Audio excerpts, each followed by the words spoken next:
Hello, I'm Dr. Ralph Ford, Chancellor of Penn State Behrend, and you are listening to Behrend Talks. My guest today is somebody we've had here before, Dr. Chris Harben, the Toudy Chair of Entrepreneurship and Family Business in the Black School of Business. He also is the academic director of the Center for Family Business, which is run by the Black School of Business. Welcome back here, Chris. Thanks, Dr. Ford. How are you? I'm doing well, and it's good to have you here. I always do this. This is part of the show, is I run through people's background. I feel it's important. You've got a Doctor of Strategic Leadership from Regent University, an MBA with dual concentrations in Organizational Leadership and International Business from the University of Findlay, and earned a bachelor's in Media Communication from the University of Akron. And this interested me a lot, actually. The certificate in Emotionally Intelligent Leadership from Case Western. That was a lot of fun. In fact, I got to meet I joke with my wife, I say it was my academic man crush, Dr. Richard Boyatzis, who's one of the preeminent thought leaders on emotional intelligence. Him and another professor from Harvard. When I did my doctoral studies, Boyatzis wrote a lot of the stuff. And he teaches at Case, so I got to be involved in that program. It was a lot of fun. Do you consider yourself an emotionally intelligent leader? Over years of practice, yes. That doesn't mean that I'm perfect, and I think that's one of the tenets of emotional intelligence is you know what you do well and what you don't do well, and you try to avoid those things you don't do well. I mean, there's a ton of evidence that you can be as bright as you can, but if you don't have emotionally intelligent leaders are the ones who end up at the top. Is that fair assessment? I think that's fair. In fact, some of the research that I'm planning right now relative to family businesses is really reacting to the needs for up-and-coming leaders and how we can create a tool to help establish leadership in family businesses, kind of pick out who are the best suited people in their organization to be the next gen. Yeah, because there's a lot of emotion. We're going to get into all of this today, but there's a lot of emotion around family-run businesses, I'm sure. Yes, I often joke that the problem with family business is not the business. That's right. It's the people, right? It's always the people. It's the family.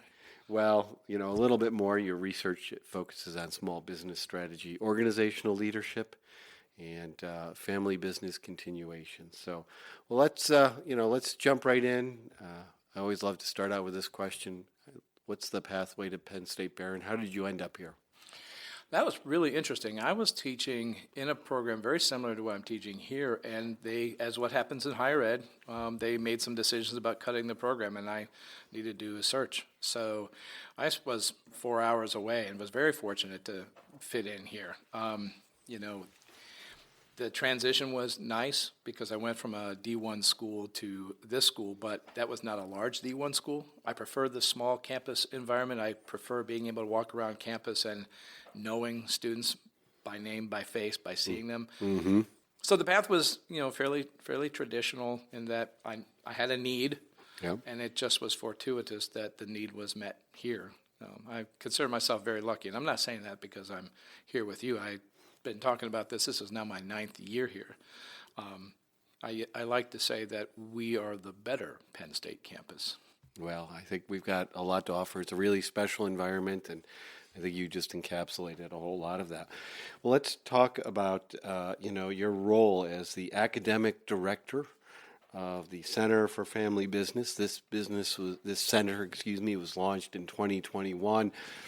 Just walk us through this. What does the center do? What's your role there? Give us the background. I think it's important to talk about the genesis of the idea. So we had some key people, Greg Philbeck and Tom Hoffman, looking around the region and saying, we're noticing that there are businesses, particularly family businesses, that are getting to a point where they can't sustain themselves from one generation to the next. And a lot of times they were being sold, and the people buying them had no real interest in keeping them in Northwest Pennsylvania. So we started this really thinking this is a way that we can help strengthen family businesses so that they can stay. It's an economic argument, really. We want to try to see how do we keep as many of these businesses running strong in Northwest Pennsylvania. And then we looked around and said there really isn't anything like this. There was a information desert anywhere from Cleveland to Buffalo to Pittsburgh. There wasn't anything like this. Now, since then, there is one in Cleveland, but they operate a lot different than us. And there are family business centers across the country, but there wasn't anything nearby. Mm-hmm. So our focus was really to develop a center where we are providing information, providing networking, providing family businesses the opportunity to work with each other so they realize they're not by themselves. A lot of times when you talk to a family business, they will say things that indicate that they believe they're very different than every other family business. But when they really talk to another person, they realize, oh, you have the same knucklehead uncle that I do. Oh, Yeah. we have the same struggle as you. And this has come up every time we put on a program, every time we bring in a speaker. The people feel this initial connection, feel energized, feel like they're a lot more likely to be successful because they don't feel like they're on that island anymore. A lot of it, I think, I've been to a number of your programs. And by the way, they're always inspiring. You're right, there's some of the same themes. I can't say I've been to them all, but one that always strikes me is you've got this question about what role should the different family members have here? And that's often a struggle. Someone's got to perhaps be the chief executive, the CFO. How do you walk people through those really difficult conversations and help them make rational decisions, emotionally intelligent decisions? I think that's one of the reasons I got that certificate is because when you think about the family business operating model, it is not unlike any other business, except it has a family dynamic wrapped around it, so that complicates things. You know, I was reading, again, the biography of one of our speakers at the upcoming conference, and she was saying she had no interest in being involved in the family business, but she was involved because it was dinner time conversation all her life. So that's one of the challenges is how do you balance the life of the family versus the life of the business, and can you separate them? And sometimes that causes schisms, that causes the future generations to not even want to be involved. It is not really a unique problem to just family businesses too. I want to make this clear. You know, if you are a regular business, you would benefit from a lot of the stuff we do at the Center for Family Business because a lot of small businesses go through that. Someone starts a small business, they get it to a particular level where their skill sets are no longer helping feed growth, and now you have to get emotionally intelligent enough to recognize I need to add someone else with different sets of skill sets, and that's a tough thing to do sometimes. So that's why you'll see a lot of entrepreneurs fail. They'll get to a certain level, they force themselves to stick to it because, gosh darn it, they've got it this far. That's right. And I'll get it further, but they don't have the skill set. They really to can't move get it forward, any right? further. How do you, like, you know, so you've got, let's, you know, in your visual there, the family sitting around the dinner table, but how do you bring in external?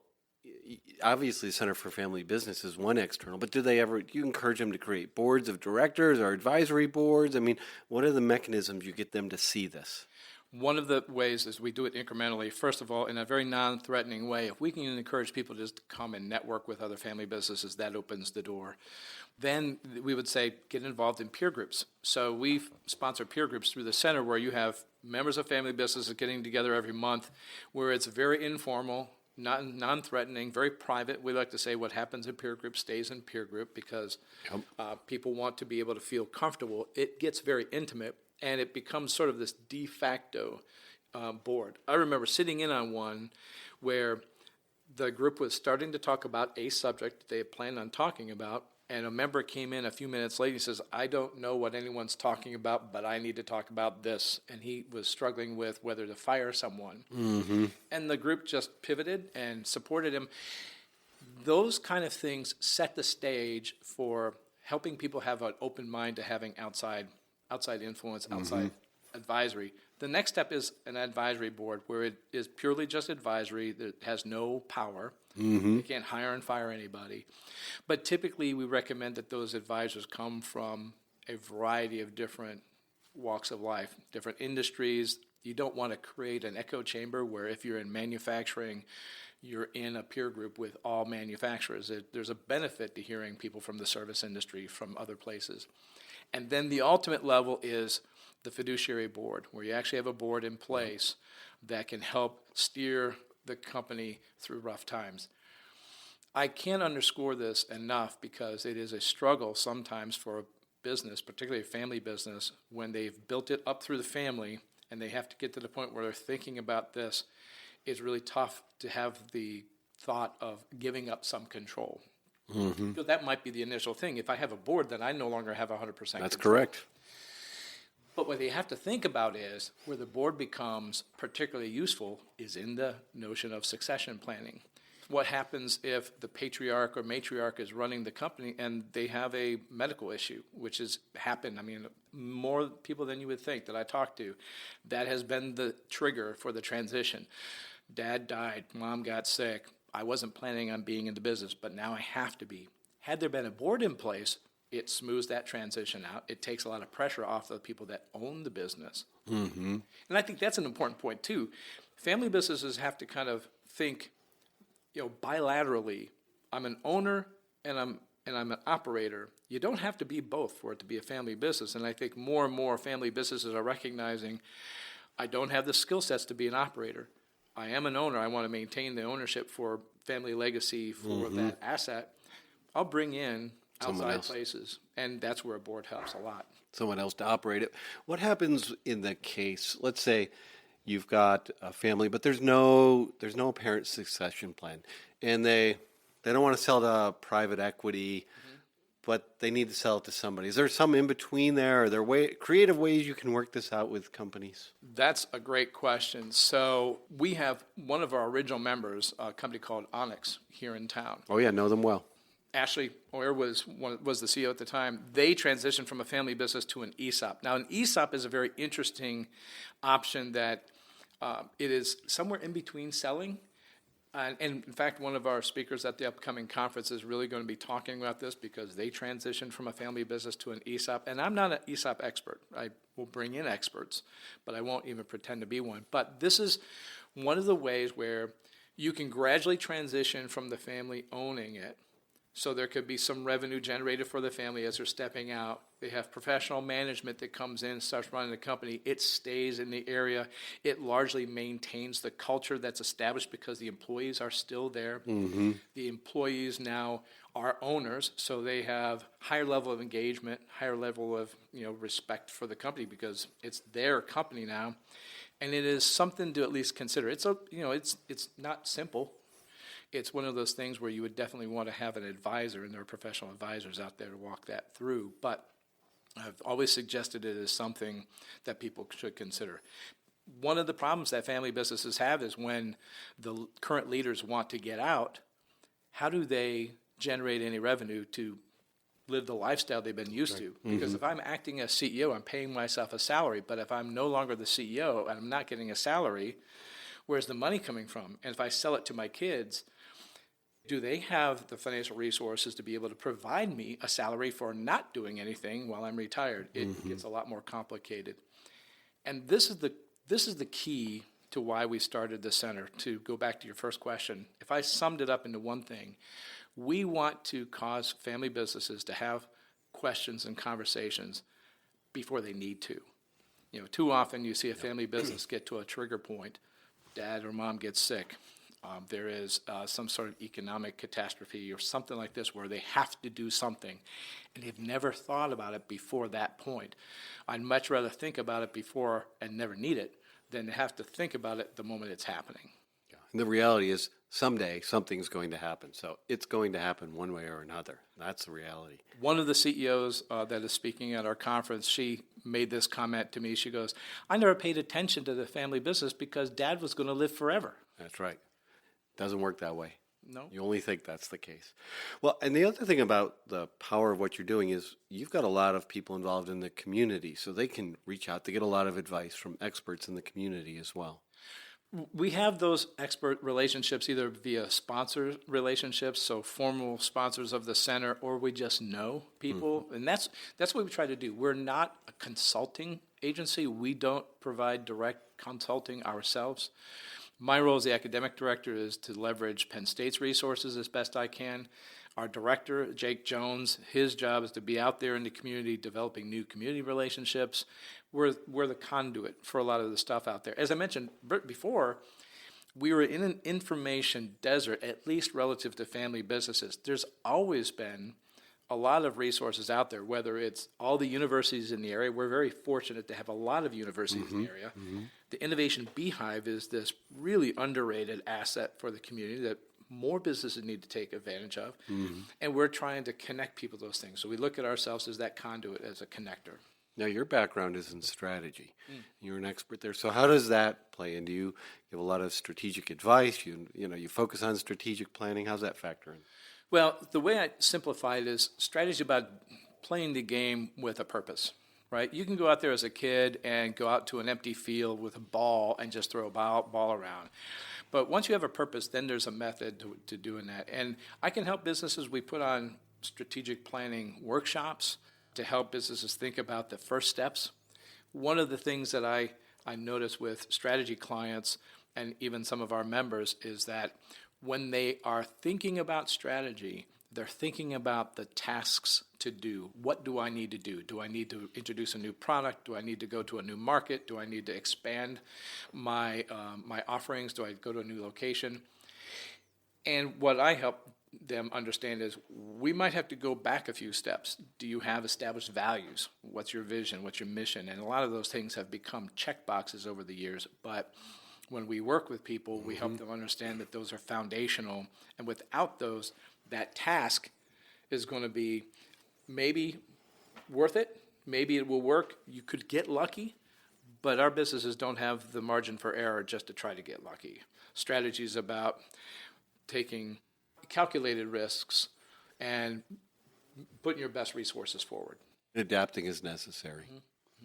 So you mentioned earlier Jake Jones. He's relatively new, so you have a co-director model. Tell us a bit about him. I know he couldn't join us here today, and how's that work between the two of you working together in this? So originally we didn't have any directors when we started, so I was kind of managing all the roles, but when we brought Jake on, he and I worked together, both reporting to the director of the school of business, so we have distinct roles, co-directors, but really he's the director, I'm the academic director, so Jake will be out there dealing with fundraising. He runs the day-to-day operations. He interacts with the board mostly. We share the role of putting on programming, although I'll say Jake has done an outstanding job. We went from having programming, our goal of having programming once a month, to now that Jake's been on, we have more than one program a month at least. Plus, he's actively engaged in the community doing podcasts, with our members, with community leaders. Great. Video podcasts. It's just been, we went from an activity level, at a 50% activity level to an 80% activity level relative to this. And it's still really just the two of us running the center. Well, I'll tell you, one of the things that, has really very pleasantly surprised me. I mean, I've been involved in the discussion since this was created, is the number of companies and the number of people that have been interested. It's just been astounding, actually. Yeah, I think especially when you compare us to other such centers. So when we started this, Dr. Philbeck was involved in the center at University of Toledo, and a lot of this was modeled after the University of Toledo.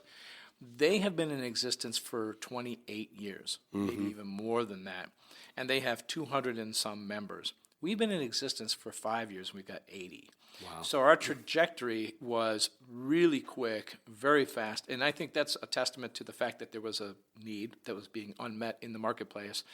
And I think it's also a testament to the stakeholders that we were able to develop relationships with outside. And we've had a very strong board, too. So we have some very key people on the board that have been very instrumental. Bill Lillis is the chairman of our board. Philip Caton has been on the board for, since the beginning. We have several people like that have been around since the beginning. They give us a lot of good advice.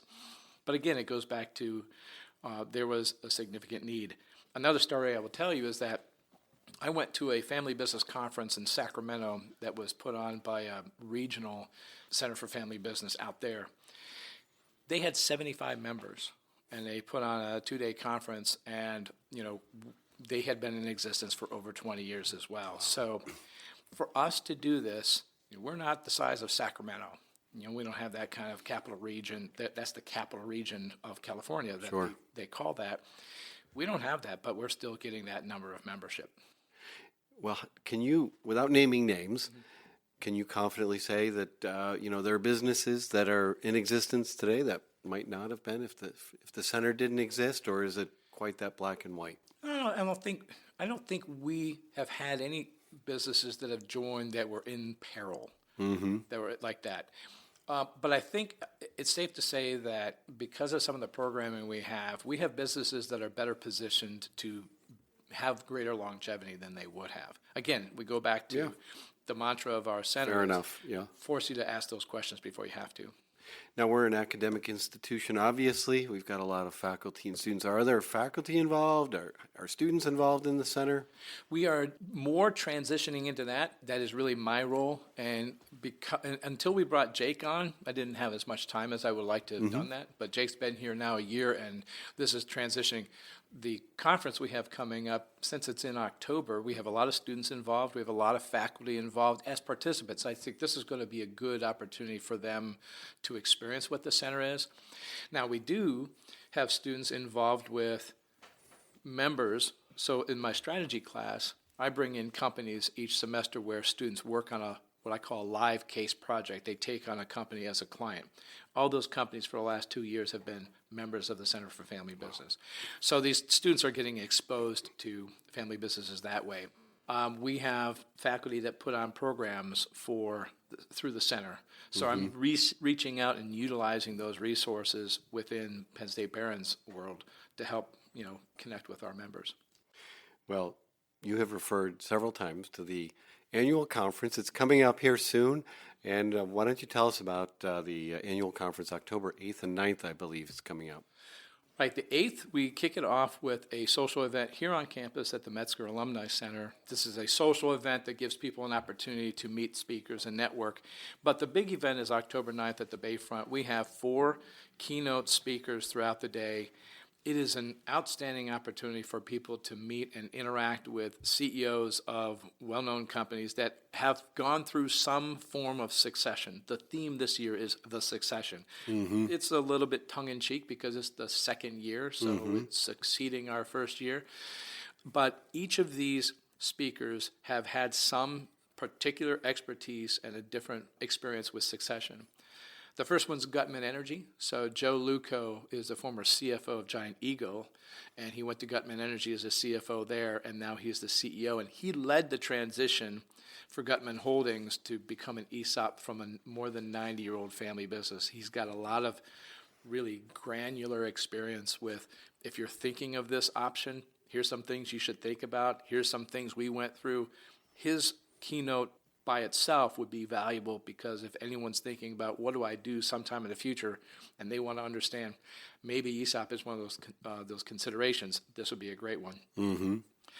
Our second keynote is a Penn State grad. His name is Bradley Frank. He's really a triple threat. He's an accountant, he's a CPA, he's an entrepreneur. He wrote a best-selling book called The Succession Solution. It's a guide for businesses going through succession. He now advises companies on succession planning. It's a great kind of non-threatening way to listen to an expert provide advice without having to hire them. And the thing we look at with having Brad here is that Brad's talk will actually make our members better clients for the local advisors that exist. So if you have an accountant relationship, you have an attorney relationship, listening to Brad is going to help you be a better client for those people. And the first 100 people that register, and we're getting close, first 100 people that register get a copy of his book, The Succession Solution. The third keynote speaker, I'm excited. I've known Sherry for years. Sherry Brumbaugh runs an Ohio-based trucking company called Garner Trucking. If anyone's been on Route 90, they've seen the trucks. They're black trucks with big red letters, says Garner. This is a regional but nationally known trucking company. They constantly are being awarded. I think they're in the Hall of Fame for best fleets to drive for, which means you have to win that award 10 years in a row to become a Hall of Famer, and they've been in the Hall of Fame 3 years now. So it's an outstanding story. And she started off as a music teacher. She was a band director, and she was the one sitting around the family table saying, I have no interest in being in Dad's business. Dad's going to live forever. And then her dad got sick, and her mom said, Sherry, I think you can do this. And she's transitioning in that role. Second generation CEO in a business that's primarily male. So she's got a great story to tell. And then finally, and I just realized this the other day, this has a Pennsylvania connection, even though it's an Ohio company. If anyone's familiar with Northeast Ohio, Cleveland area, they're familiar with Mally's Chocolates. Well, I didn't realize that Mally's Chocolates traced its roots to Meadville. Because the original Mike Malley worked at a chocolate store in Meadville before he ended up growing up and moved to Lakewood, Ohio, bought a store for $500, rented a store for $500, and started what's now Malley's Chocolates with over 18 stores at a 60,000 square foot facility right by the airport. So he's the third generation chocolatier. He's the former CEO. They just transitioned away from having a family member CEO. They have a non-family member CEO. And he will talk about their plans for the future as well as with regard to succession. It's a great lineup of speakers. So if people are interested, how do they find out more? The easiest way, you go to our website, Family Business, all one word, familybusiness.psu.edu, or they can email me directly, clh612@psu.edu. Great. And, before we finish up, we're getting close here. I want to talk a bit about AI. We hear about it all the time, and, if properly used, as we said earlier before we started this discussion, it can be a real force multiplier. Are small businesses asking about this? Are you involved? Tell us about this. I'm not directly involved other than in my own world. I'm starting to incorporate it a lot more. I would consider myself a late adopter to it. I was suspicious of it at first, but now I'm starting to realize just the amount of efficiency it can create. And it's been something that's been a topic on the minds of our members. So a couple months ago, we had a great AI presentation by one of our faculty here to our members. We brought in community experts, created this great discussion, because I think it has more impact to small businesses than small businesses realize. I think right now there's a lot of perspective out there that this is what the big companies are doing. They're going to institute it into their call centers. They're going to do in quoting systems. But I was talking to a small business the other day where she is one or two, three people in her office, and she's looking at it, can it help me with marketing? You can create AI chatbots on the website, and she can get quotes from that. It can take that data and start creating media marketing campaigns. So I think right now, more and more of our members, because we don't have huge business-sized members, we are really the small to middle-sized center. And I think there's a lot of opportunity there. So much. And, another area to think about is it's a strategic thought partner, right? You're the strategic leader, but it can challenge, you can have it examine your strategic plan. It can ask you really critical questions. There's so much that it's more than asking it to help you write a document in an email, but really, have it challenge your thinking. So in my strategy class, that's one of the things I'm having students do. They're doing a case assessment, as is typical at this level, and I'm having them use AI to vet their recommendations, to kind of you're not using it to write the case, you're having AI to check your work or say, hey, have you thought about this? Here's another thing that's worked. Even in the book I'm writing on strategy, I'm putting a section in there where I'm saying, okay, if you go through this section, use AI to check your work. Part of the thing is, if we think about it outside of academia, businesses don't have a whole lot of time to devote to this. This is one of the reasons that they don't put as much effort into strategic planning as they should. But if they can utilize AI, they make the work they're putting in a lot more efficient. Yeah, it can really make a lot of difference if you use it very effectively and strategically. Well, let me switch to, you mentioned your class, so that makes me think, tell us a little bit about your teaching. What's your philosophy of teaching? What do you like to do in the classroom? So I like to believe I was hired here just because I am an applications expert. So I am not someone that produces a lot of research, but what I do is I take the research that's out there and help students apply it to real-world situations. My thinking is, in the academic world, it's a balance between creating new knowledge and then applying that knowledge. I'm the application guy. So when you come into my classroom, we're going to do some typical academic things, case analysis, but that case analysis leads to real-world current-level discussions. I'm talking about clients that I have. I'm talking about members of our center. I'm comparing it to current business issues, whether it's the tariff issues, whether it's, strategy relative to AI. How does this affect strategy? And then getting other actual businesses involved. Students really, really love being able to work with a living, breathing business. It's a lot different than the theoretical. So mine is less on the theoretical, more on the practical. Mine is the capstone class. It's one of the last things they do before they graduate. So my philosophy to them is, my job is to help you differentiate yourself from all the other students out there. As business students, they're not rare. They're not unique. You can fall out of a building on Peach Street and you're going to hit 3 other business majors on the way down. So what sets you apart?